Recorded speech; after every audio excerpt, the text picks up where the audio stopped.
kita siapkan hati, kita siapkan pikiran kita. Kita mendengarkan firman Tuhan yang disampaikan kepada kita semua.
Hari ini Tuhan kami berbahagia boleh bersama-sama dengan anak-anak-Mu merayakan Imlek di tempat ini.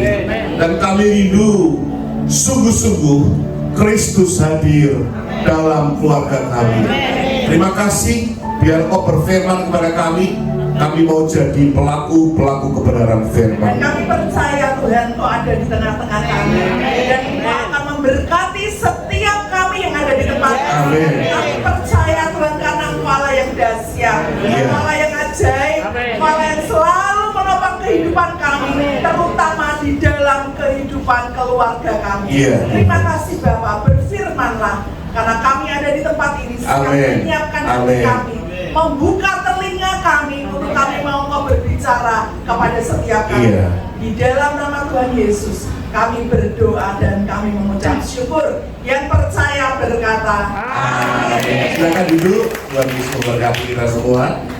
Kami bersyukur mulai dari tempat ini. Terima kasih Pak Julius Butori dan pemimpin di tempat ini, yang hari ini kami boleh menyampaikan firman berdua, ya. Bapak Ibu mungkin baru kali ini ya lihat kok berdua. Nama saya Freddy dan istri saya.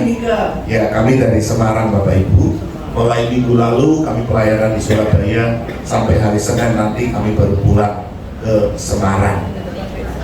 Minggu depannya ke Israel juga bersama dengan Juko. Haleluya. Saudara, kita akan lihat di dalam firman Tuhan. Tapi sebelum kita lihat, saya senang loh lihat Bapak Ibu pakai merah-merah gini. Kita salah kostum. Salah kostum saya. Bapak Ibu tahu nggak? Bapak Ibu pakai merah-merah ini karena apa? Oh iya, betul karena Imlek. Tapi kenapa pakai merah-merah? Halo?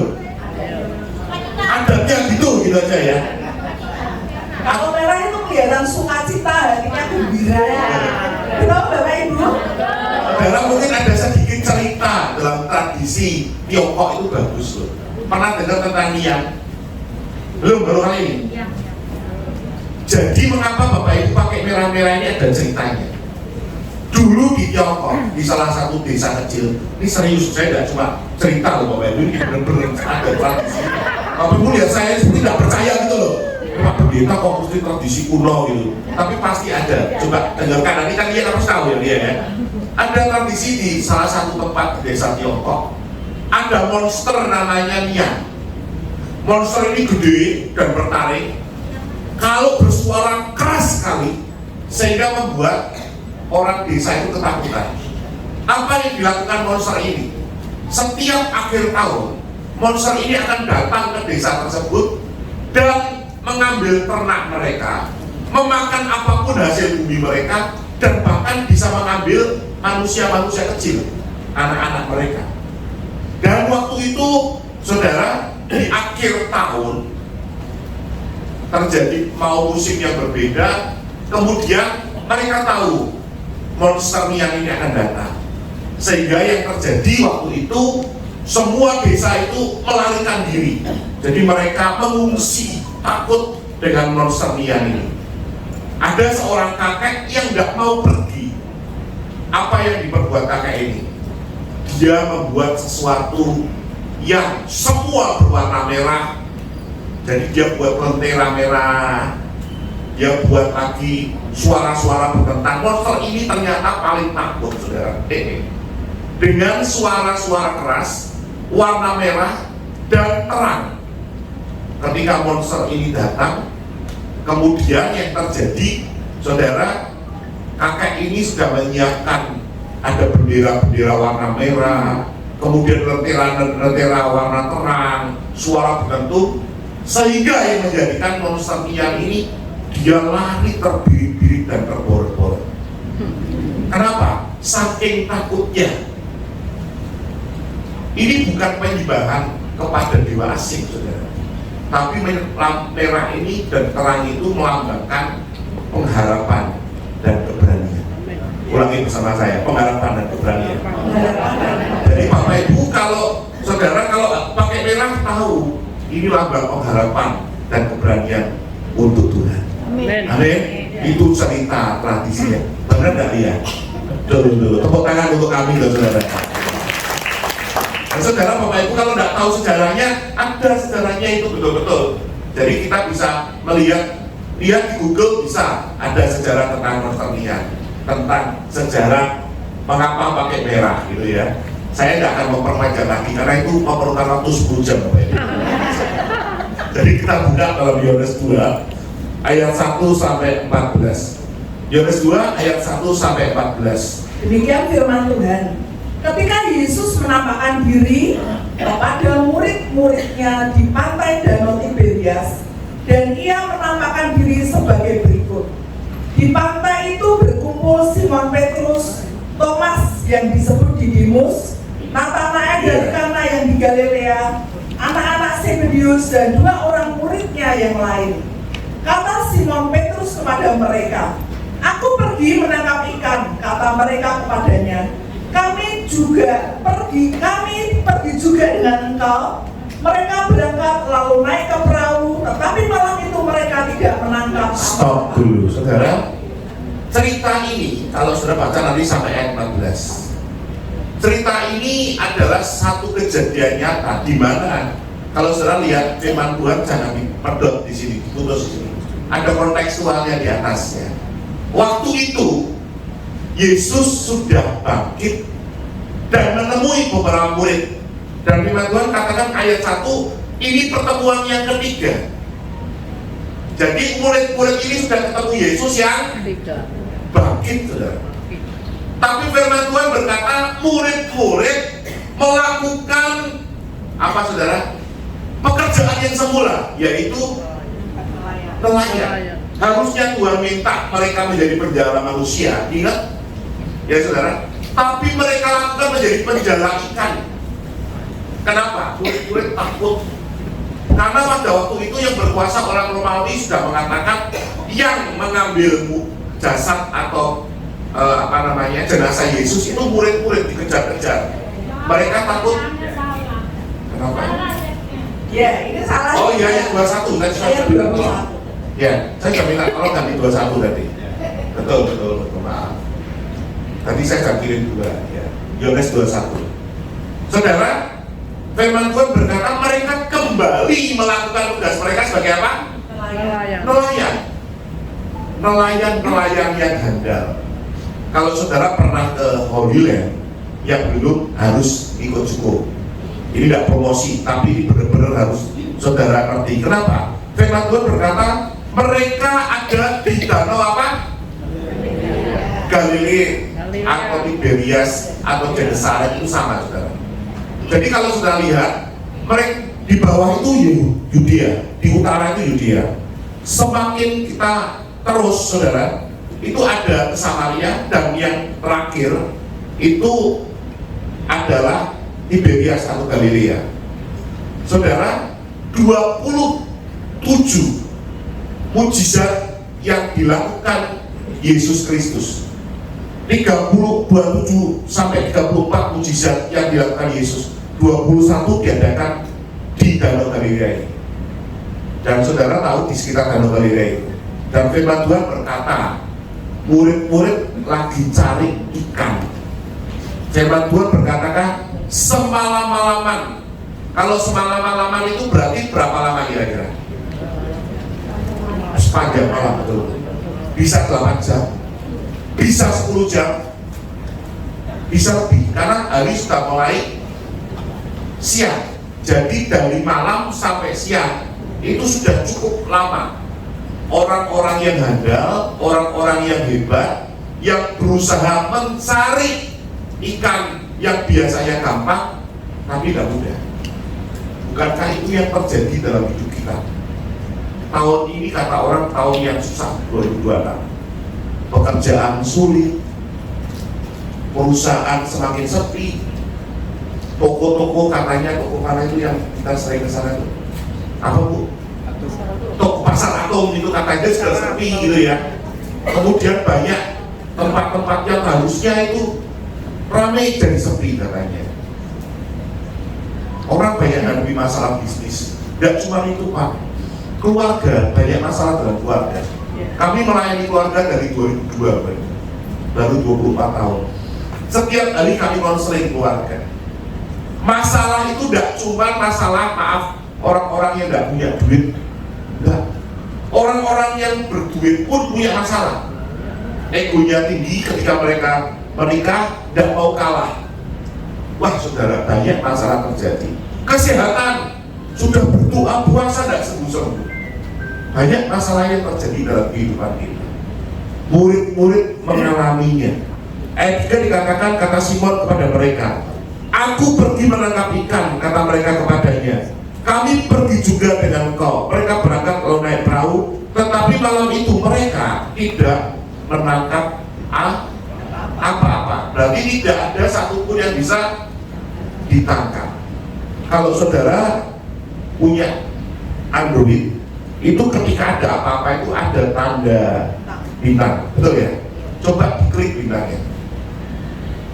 Terus dibaca, itu ada Lukas 5 ayat 5. Simon menjawab, Guru, telah sepanjang malam kami bekerja keras dan kami tidak menangkap apa-apa, tetapi karena engkau menyuruhnya, aku akan menebarkan jala juga. Sepanjang malam kami bekerja keras dan kami tidak menangkap apa-apa, tapi karena engkau menyuruhnya, aku menebarkan jala juga. Jadi sudah sepanjang malam, saudara. Berapa banyak kita yang sudah sepanjang malam berdoa, sepertinya doa kita mentok, tidak sampai lepas daripada plafon ini. Ada masalah, Pak. Tiap hari masalahku itu banyak. Bangun pagi Bapak Ibu harus mikir cicilan rumah, cicilan motor, cicilan mobil, Lama-lama mencicil katanya. Dan itu yang terjadi di dalam kehidupan kita. Murid-murid mengalami hal yang sama. Visi yang Tuhan menyatakan dalam hidup mereka hilang karena ketakutan, kecemasan mereka kembali. Billy Graham berkata semacam ini. Allah memiliki rencana pribadi bagi setiap kita, termasuk di dalam keputusan-keputusan tentang keluarga, keputusan-keputusan tentang keuangan, waktu luang, pertemanan, dan banyak hal lain.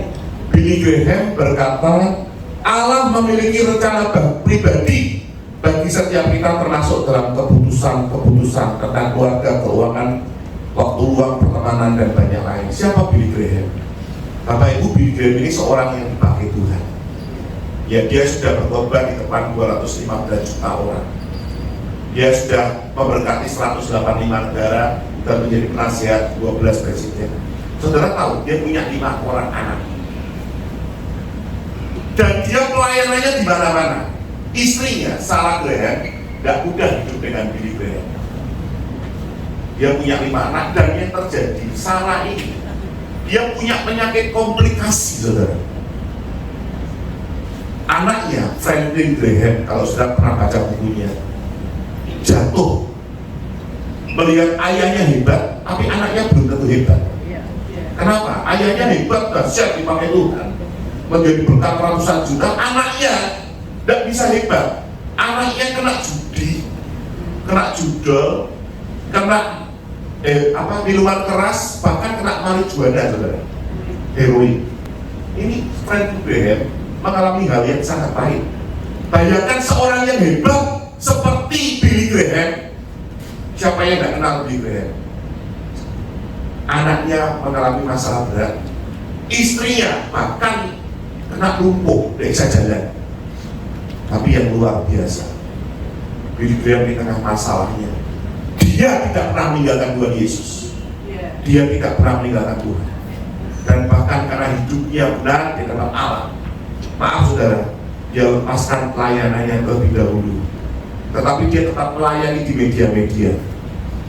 Dia datang kepada istrinya, dia rawat istrinya yang lumpuh, dan dia punya hati, berikan hati dan waktunya untuk Franklin. Franklin bertobat dan menjadi hamba Tuhan yang dipakai Tuhan. Di akhir hidupnya, Billy Graham tidak pernah tersandung kasus apapun. Masalah boleh ada dalam hidupnya, anaknya bermasalah, istrinya juga kena sakit penyakit, tapi hidupnya tetap memuliakan Tuhan. Saudara, kita mungkin punya masalah, tapi apakah itu dijadikan masalah atau tidak? Itu tergantung kita, saudara. Keluarga pun bisa punya masalah. Ya, seringkali kalau kita mengalami masalah di keluarga, mungkin bapak ibu punya masalah antar pasangan, orang tua dengan anak, menantu dengan mertua, ya ini sering dengar bapak ibu. Seringkali itu ribut terus menantu sama mertua, tidak pernah akur. Kadang membuat kita menjadi kecewa, ada marah dalam hidup kita. Iya. Seringkali kita minta Tuhan, aku mau banyak masalah yang tidak pernah berhenti. Kalau tidak dengan suami, juga dengan anak. Kalau tidak dengan anak, mungkin dengan cucu. Itu yang terjadi. Itu membuat kita stres, patah arang, Bapak Ibu. Betul? Kita merasa kok bar masalahku. Kok terus berjalan masalah. Kadang suami istri aja punya masalah, Bapak Ibu. Kami ada di tempat ini, kami ini juga manusia. Banyak hal yang terjadi dalam hidup kami. Seringkali ngomong sedikit aja konslet tuh. Konslet, Bapak Ibu. Saya ngomong baik-baik sama suami saya, karena nada saya agak tinggi, itu jadi masalah buat suami saya. Itu membuat saya jengkel, marah. Jengkelnya di bojoku tidak menyenangkan gitu ya. Suatu saat Bapak Ibu, ini kadang saya itu lihat suami saya itu ya kadang gitu. Suatu saat kamu di Jakarta, kami tidur di rumah teman saya. Karena kalau ke Jakarta kan udah beli ke hotel, tidur di rumah saya.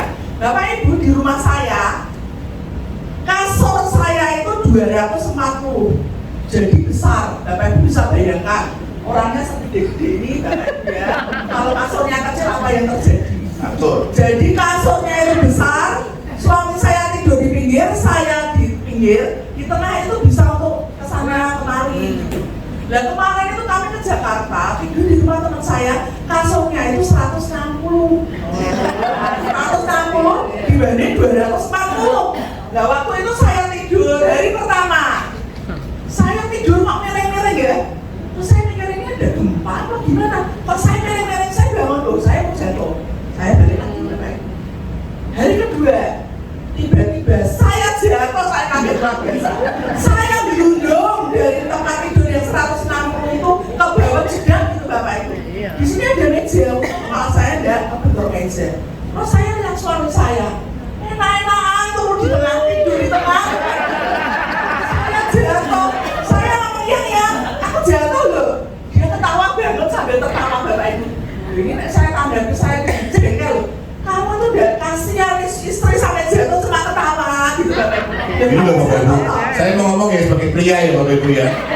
Kan ini kan satu sisi ya toh. Saudara saya itu biasanya kalau tidur sudah miring kanan, ya miring kanan terus, kiri miring kiri terus. Ini tidur di tempat lain Bapak Ibu bayangkan. Kadang-kadang kan saya tidak sadar, masa tidur itu saya sadar kan enggak ya Bu ya, betul enggak? Kalau tidur sadar enggak? Orang sadar, tuh. Saya tidak sadar ternyata sudah di tengah-tengah. Ya maaf Bapak Ibu ya, dia ternyata sudah kepepet dan jatuh gitu. Dan siapa yang mau jatuh, betul nggak Bapak Ibu? Udah tahu istrinya jatuh, harusnya dibantu ya. Ya kamu jatuh ya, dia ketawa. Saudara, orang bangun tidur itu belum bangun, betul nggak?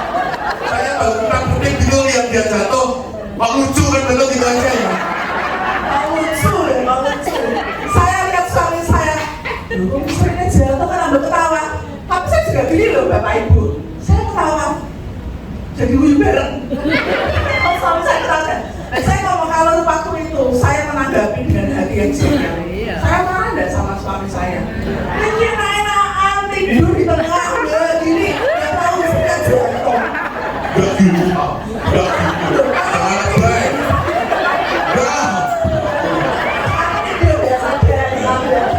Bapak Ibu, ini bisa jadi besar nggak masalah ini? Bisa loh. Bisa loh. Orang itu masalah makan aja bisa jadi masalah, kok betul nggak? Apalagi tidur istri saya jatuh. Saya bersyukur saudara istri saya ini baik, sehingga begitu jatuh pun dia nggak marah sama saya. Ambil ketawa loh ya suami saya. Kenapa saudara? Karena jangan masalah kecil jadi besar dalam hidup kita. Banyak masalah-masalah kecil jadi besar dalam hidup kita. Betul nggak Bapak Ibu? Saudara, hari kita mau belajar supaya jangan sampai masalah-masalah kecil itu jadi besar. Saudara, saya cerita sedikit. Saya ini bersyukur punya istri yang baik. Jatuh aja udah marah. Saudara, ketika saya ini bersyukur, kalau saya ini mandi, saya ini sudah disediakan pakaian sama istri saya. Saya bersyukur menurut dia, karena kalau tidak disediakan apa? Tahu jadinya Bapak Ibu, baju yang sudah susah rapi. Harusnya kalau ngambil dari mana? Saya tanya dulu dari mana? Kalau bapak-bapak dari mana? Anak sama bapak? Ayo. Bisa saya diperpanjang itunya. Saya sudah ngomong, sudah saya katakan waktu itu, saya kenapa sih ngambil suami saya? Soalnya kalau ngambil baju itu udah dari atas, langsung ditarik, dia mau yang bawah ya ditarik dari bawah. Karena maksud saya, kalau yang bawah itu menurut saya itu yang paling enak. Betul nggak bapak-bapak? Loh, betul bapak-bapak, iya. Loh, betul. Bentar, toh saya cerita dulu. Setelah itu bapak ibu, saya ambil. Menurut saya kan di situ ada, oke lah. Nah hari itu begitu selesai mandi, tidak ada pakaian. Saya sibuk. Nah sibuk. Masa segelondong ini udah ambil sendiri, betul nggak bapak ibu? Saya kan ngambil sendiri.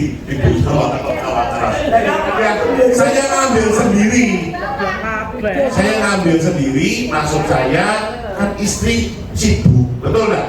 Kita kan juga harus menolong istri. Saya ambil, saya pakai pakaian, sudah sampai di halaman, sudah tinggal jreng. Saya punya ada pegawai dibagi-bagi. Stop. Stop bapak ibu. Nggak boleh jalan pak. Kenapa? Suruh ibu ganti pakaian. Lupa. Ini sudah di halaman tinggal jreng. Walaupun kamu. Sebentar, saya cerita dulu. Bapak ibu, saya ini pria penurut. Saya ini pria yang nggak aneh-aneh. Kalau saya di kamar, istri saya minta, contoh, saya pakai pakaian abu-abu, ganti sama saya enggak. Kami kan biasa pakai pakaian gini, standar katanya. Nah, kalau dia pakai abu-abu, ganti, saya suruh ganti pakai pakaian putih, saya ganti putih. Nggak cocok lagi, ganti pakaian apa saudara? Hitam tak ganti hitam. Mau ganti biru tak ganti biru. 5 kali pun tak ganti, sampai pink pun saya pernah pakai loh bapak ibu. Ini problemnya sudah ada di halaman, tinggal jreng. Ini ada bapak-bapak, kalau bapak jadi teman saya ini, seperti saya, sudah jreng, disuruh ganti pakaian mau nggak jujur? Hah? Nggak mau pasti. Pak Julius ini loh, Pak Pendeta, ya toh? Tanya, mana Pak? Mau nggak Pak? Sudah jreng, tinggal, takut sama Bu Kori. Nah ini aja. Pak Pendeta mau nggak Pak? Sudah di halaman Pak, tinggal jalan. Sudah punya Pak bisa ganti pakaian? Nggak mau. Pak Yunis takut sama Bu Kori tanya-tanya. Gimana sih? Waktu itu suami saya lewat di tengah. Saya di dapur sebelah garasi, saya buat tempat bikin kue karena saya waktu itu mau dapat pesanan. Walaupun saya di dapur, mata saya melirik suami saya. Kok pakaiannya itu yang dipakai? Warnanya itu sudah pudar, tahu pudar Bapak Ibu? Ya harusnya merah kan sudah agak luntur gitu. Dan saya ngomong, kenapa saya suruh ganti sebetulnya? Kan malu dilihat orang. Mau keluar. Oh iya aja begini. Iya aja. Sudah mau keluar, dilihat orang tidak baik. Nanti orang bilang apa lagi? Baju ini siapa tuh? Kan desa atau suaminya pakai gitu, mau dipakai keluar. Kalau pakaian rapi, ambil dari toko aja. Kalau sudah pernah dipakai, ya mesti agak luntur sedikit. Betul nggak Bapak Ibu? Dan pakaian itu relatif. Maaf, Bu, menurut Ibu pakaian itu bagus nggak? Bagus toh? Menurut saya bagus. Tapi ada orang lain, wah rapi. Betul nggak Bapak Ibu? Relatif betul nggak? Menurut saya, yang saya ambil itu sudah rapi, sudah bagus. Ya kan? Belum tentu menurut istri saya bagus. Masalahnya sudah di halaman gitu loh. Saya lirik, suami saya masuk rumah lagi merengut. Saya datang. Lah memangnya pendeta deh Samara. Kamu saya suruh berangkat, suruh ganti baju, bla bla bla bla Bapak Ibu. Ya tergantung kamu mau nggak kamu ganti baju. Saya ngomong gitu Bapak Ibu. Bapak Ibu, daripada saya ditanyai belakang, ketika kami ngomong gini kadang-kadang Bapak Ibu ya, di belakang ditanyai Pak, jadi akhirnya kami baju ya. Daripada saya jawab apa Ibu Nani di belakang, saya jawab di sini saja.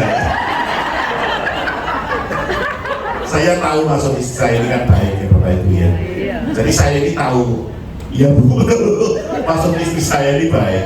Saya jujur dengan, tidak enak sih Pak. Seorang pria kan punya pride Pak, punya harga diri, betul ya. Sudah di depan, tinggal drag, suruh masuk lagi. Harga dirinya di mana, betul nggak Pak? Nama saya ini Predi Bapak Ibu. Gak usah pride kan sudah saya ambil semua pride Bapak Ibu. Jadi yang saya lakukan, ya Pak, akhirnya saya tetap ganti pakaian Pak. Karena tujuan saya kan menyenangkan istri sebetulnya. Cuma karena dia waktu itu suruh ganti pakaian gitu. Bapak Ibu, kalau saya tidak mau ganti pakaian, bisa nggak? Bisa. Sekali lagi, masalah kecil menjadi besar atau tambah besar itu dari kita. Masalah besar menjadi kecil bahkan tidak ada, tergantung kita. Keputusan di tangan kita. Konflik apapun dalam hidup kita, kalau kita bersama Yesus, tadi kita lihat Dia sanggup menolong kita. Saya teruskan saja. Rick Warren berkata gini, jika engkau menyerahkan masalahmu kepada Tuhan, Ia akan mengubah ujianmu menjadi kesaksian, kekacauanmu menjadi pesan, dan penderitaanmu menjadi pelayanan. Siapa yang tidak kenal dengan seorang yang bernama Rick Warren? Dia menulis buku 40 Days for Better Life. Sudah menjadi berkat, dicetak 100.000 eksemplar, menjadi berkat untuk ratusan juta orang. Dia mengembalakan satu gereja di Amerika, namanya Saddleback Church. Jemaatnya 30.000, cabangnya ratusan. Saudara, hebat orang ini, dipakai Tuhan. Saya suka baca bukunya. Church Better Life itu menjadi panduan untuk gereja-gereja sedunia. Anaknya umur 7 tahun mengalami mental disorder, masalah mental. Umur 17 tahun Matthew Warren, anaknya, mengalami kecenderungan bunuh diri. Apa tidak pernah didoakan Pak? Wah, pendeta merah pernah doa puasa. Salah. Menurut saya, dengan dia sudah menjadi berkat bagi banyak orang, banyak abang-abang Tuhan top yang sudah berdoa untuk Matthew Warren. Betul? Bahkan dia tidak cuma doa puasa, doa-doa semua sudah dilakukan semua, tapi tidak sembuh. Anaknya malah punya kecenderungan bunuh diri. Umur 27 tahun Matthew Warren bunuh diri sebenarnya. Apa kata dunia? Seorang hamba Tuhan dipakai dahsyat, anaknya bunuh diri. Orang kebanyakan apa saudara? Menghakimi, salahnya pendeta nih. Saudara tidak tahu perjuangannya hamba Tuhan. Dia bersama Guy Warren, istrinya, sempat retreat. Tapi yang luar biasa, dia tidak pernah meninggalkan Yesus. Di tengah-tengah masalahnya yang hebat, dia tidak pernah meninggalkan Yesus. Dia tetap gandul Gusti. Dan sampai sekarang dia dirikan banyak sekolah-sekolah, departemen-departemen, lembaga-lembaga untuk menolong orang-orang yang mengalami mental disorder. Saudara tahu di dunia ini ada berapa banyak orang yang mengalami mental disorder? Tidak tahu ya? Saudara buka di Google, ada 1 miliar orang mengalami mental disorder. Jangan-jangan saudara saya mental disorder ini bukan cek, bukan edan, bukan gangguan jiwa, tapi kecemasan, ketakutan, kekhawatiran, depresi, itu mental disorder. Nah, saudara yang seperti ini perlu datang sama Yesus. Rick Warren tetap mengikuti Tuhan dalam hidupnya. Amin, saudara. Kita lihat firman Tuhan berikutnya. Saudara lihat ayat berikutnya,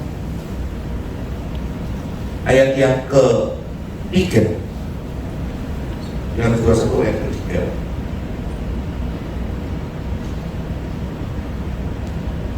Kata Simon Petrus kepada mereka, aku pergi menangkap ikan. Kata mereka kepadanya, kami pergi juga dengan engkau. Mereka berangkat lalu naik ke perahu, tetapi malam itu mereka tidak menangkap apa-apa. Ketika hari mulai siang, siang Yesus berdiri di pantai, akan tetapi murid-murid itu tidak tahu bahwa itu adalah Yesus. Stop, saudara. Firman Tuhan katakan di tengah keluarga Yesus. Kalau kita lihat ayat yang pertama, itu murid-murid itu semuanya kumpul. Nathanael, Thomas, anak Zebedeus itu Yohanes, Yakobus, kumpul di situ. 12 murid kumpul di situ, saudara. Sama Petrus juga. Di tengah keluarganya, ketika belum ada Yesus, mereka tidak bisa menangkap apa-apa. Tapi ketika ada Yesus, Yesus berkata, apa? Tebarkan jalanmu mana? Ke kanan. Saya tanya saudara, sudah pernah atau belum murid-murid waktu semalam-malaman itu menebarkan jalan ke kanan? Sudah Pak, Bu, pasti sudah. Karena sudah semalam-malaman. Mungkin sudah ke kanan, ke kiri, ke kanan, ke kiri, ke kanan, ke kiri, depan, belakang. Sudah melukai. Sudah. Tapi mereka tanpa Yesus tidak mendapat apa-apa. Tapi ketika Yesus hadir, firman Tuhan berkata mereka menangkap 100 berapa? 53 ekor. 53 ekor. Berkat yang sangat besar. Tapi yang dahsyat ya saudara, ketika Yesus hadir dalam keluarga, dalam pekerjaan, dalam hidupmu yang luar biasa. Firman Tuhan katakan jalannya apa? Loh, tidak koyak. Apa koyak? Koyak atau tidak koyak? Ya betul, coba lihat ya. Koyak atau tidak koyak? Coba kita baca dulu, saudara. Jangan-jangan saya salah ini. Coba dilihat dulu. Mana kan 153? Terus. Ya, ayat yang 11. Simon Petrus naik ke perahu lalu menghela jala itu ke darat. Penuh ikan-ikan besar 153 ekor banyaknya, dan sungguh pun sebanyak itu jala itu tidak koyak. Saudaranya ngomong koyak apa? Ayo, saudara lihat ayat lain itu pasti, ya tak? Tidak koyak. Artinya, ketika Yesus hadir dalam keluarga, Yesus hadir dalam perusahaanmu, Yesus hadir dalam pekerjaanmu, Yesus hadir dalam kehidupanmu secara total. Tidak ada berkat yang bocor. Coba ngomong kanan kiri, tidak ada berkat yang bocor. Amin saudara? Ini firman Tuhan, tidak ada yang bocor. Semuanya mereka dapatkan total. Hari ini saya rindu saudara, setiap kita mendapatkan berkat Tuhan secara utuh. Amin. 153 ekor itu kita dapatkan secara utuh. Masalah apapun hari ini yang ada dalam hidupmu, serahkan kepada Dia, maka Dia akan menolong hidupmu. Saya akan berikan satu penelitian buat saudara.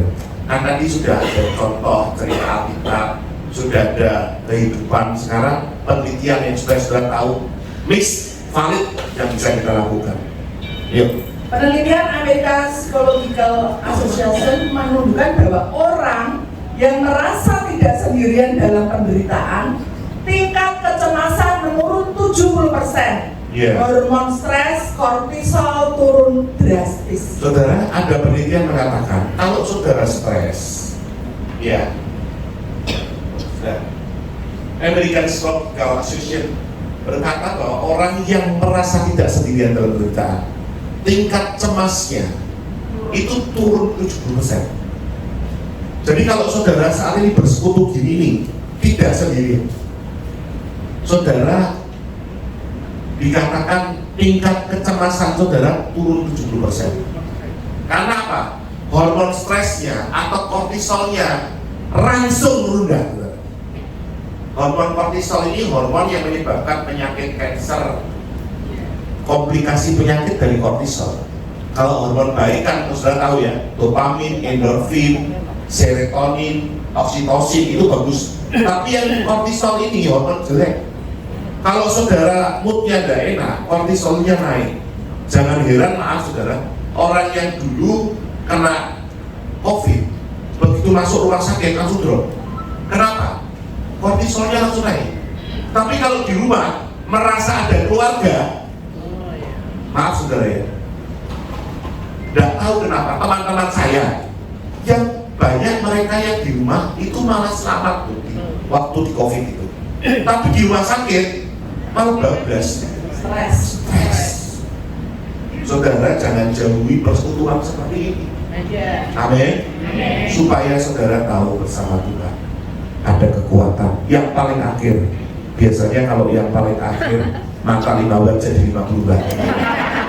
Yang paling akhir, Charles Stanley langsung aja. Ya, Charles Stanley dalam masa dia katakan bahwa dalam masa-masa sulit ingatlah Tuhan bersamamu dan tidak akan meninggalkanmu. Charles Stanley berkata dalam masa-masa sulit Tuhan, ingatlah Tuhan bersamamu dan tidak akan meninggalkanmu. Siapa Charles Stanley? Ratusan juta orang sudah dengar firman-Nya. Yang saya ceritakan itu ada batuan ecek-ecek, saudara.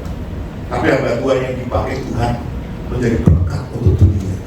Maaf, kita belum ada apa-apanya dibandingkan dengan Tuhan. Tapi hidupnya, ketika dia menghadapi masalah, tetap fokus kepada Tuhan. Tidak mudah loh dari dunia. Tahu yang terjadi?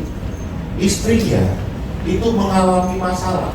Kalau bertengkar migrat, ada sinyal datang, tidak ada, saudara ya. Ini istrinya ini migatan, bahkan kena penyakit kejiwaan. Maaf saudara, istrinya ini minta cerai. Tapi bukan masalah Charles yang mau cerai, bukan istrinya. Dan yang terjadi saudara, tidak mudah. Charles tadi punya anak juga, saudara. Andy Stanley, anaknya sekarang pejabat Tuhan hebat, dipakai Tuhan.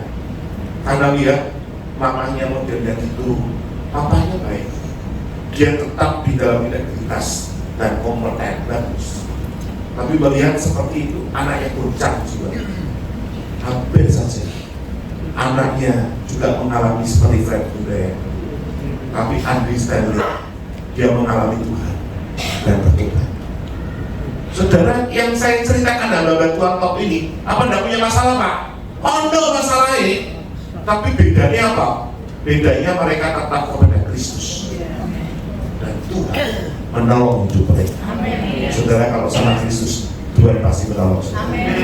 Amin. Kalau Kristus hadir dalam rumah tanggamu, dalam keluargamu, dalam bisnismu, dalam seluruh aspek kehidupanmu, Tuhan pasti menolong. Amin.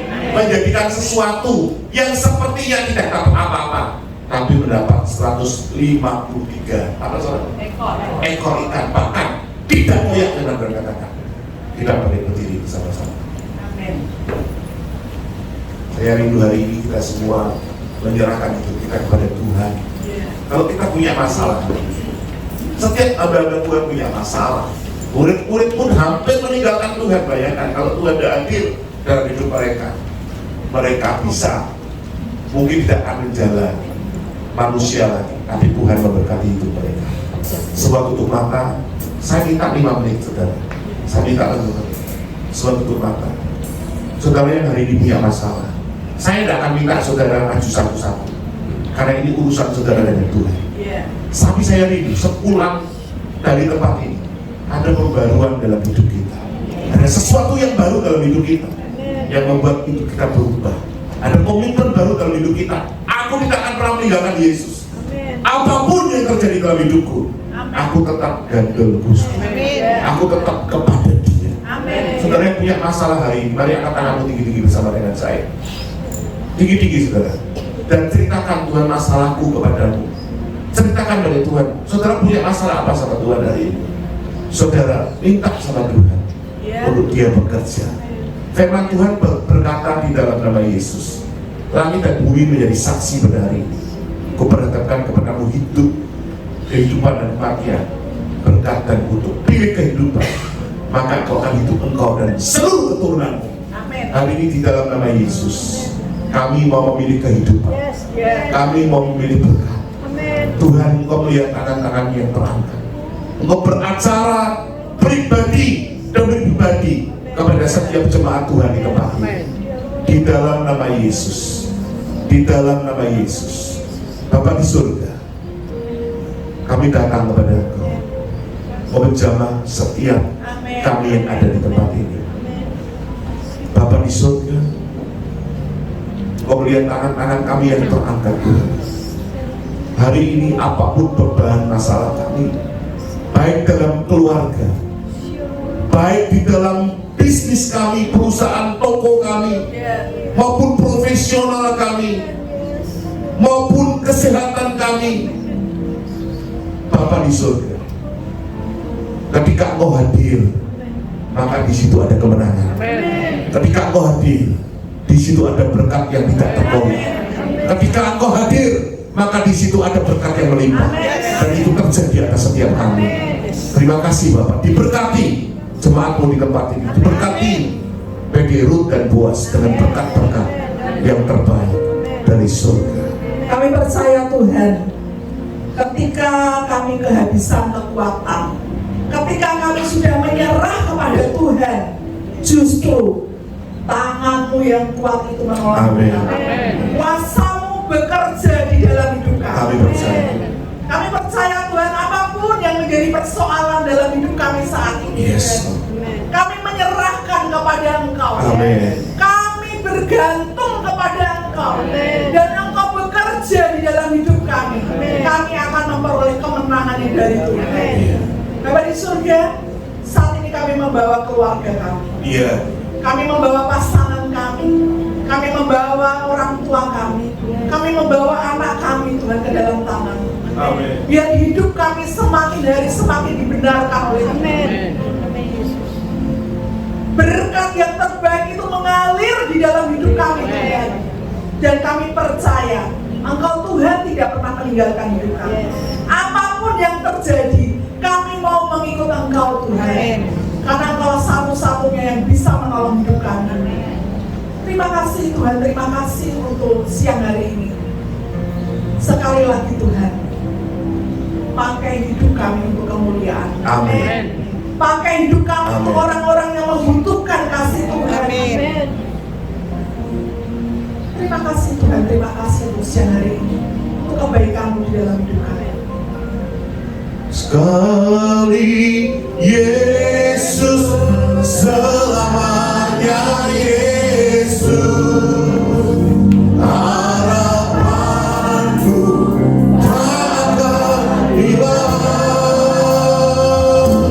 karena kasih-Nya sangat kuat. Oh Yesusku, ku cinta Kau. Mari semuanya katakan, sekali Yesus, selamanya Yesus. Harapanku takkan hilang, karena kasih-Nya, karena kasih-Nya